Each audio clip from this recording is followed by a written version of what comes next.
Well, hi there, Internet. My name's Court, and you've got courtside seats for my review of Fantasy Island. Let's do it.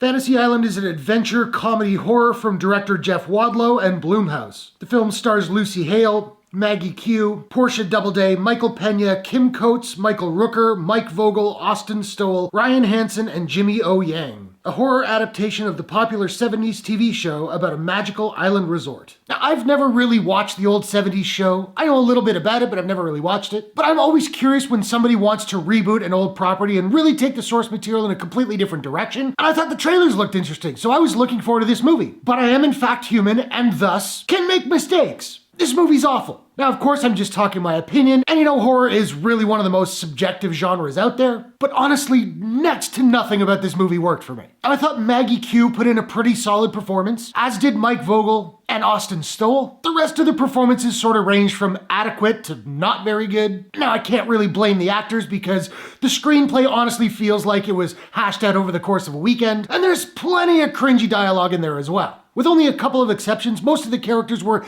extremely unlikable, with Portia Doubleday and Lucy Hale's characters in particular being borderline nauseating. Dude Bro Brothers, played by Jimmy O. Yang and Ryan Hansen, I wanted to punch those guys every time they were on screen. I thought Michael Pena was completely wasted in the movie, and why was Michael Rooker in this thing? He's got barely any screen time and his character is ridiculous. Speaking of ridiculous, that's a great word to describe pretty much this entire film. Many of the characters' motives make little to no sense. Really, the entire movie is kind of nonsensical. It keeps on introducing twists that serve to further convolute an already bloated narrative. And the movie's nearly 2 hours. It could have been 85 minutes easy. And again, like I said, horror is incredibly subjective. I didn't find anything about this movie scary. Whatever scares there are just jump scares. And even those are not effective because they're telegraphed so hard. Jump scares can work if there's sufficient good atmosphere that builds the dread until we get the actual jump scare and we get that adrenaline rush and that release. That's fine. But this movie, every time it was just like,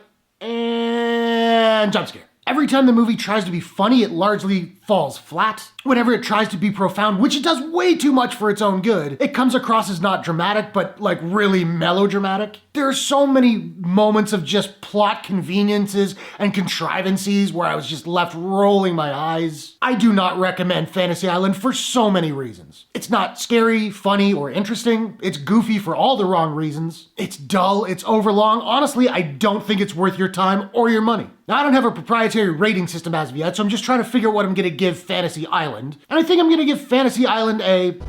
I'm very popular, y'all! Out of 10. So now I wanna know, have you seen Fantasy Island? What did you think about it? What is your favorite horror movie of the year so far? There haven't been that many, so it shouldn't be hard to figure out. Whatever your thoughts, hit the comments below. Let's discuss. If you enjoyed this review, please smash that like button and give it a share if you really enjoyed it. And hey, why not take a second, do me a favor, click subscribe and ring that bell to subscribe to my channel for more movie reviews, entertainment news, trailer reactions, all that good stuff. Thanks very much for watching. I'll see you guys in the next one. Take care.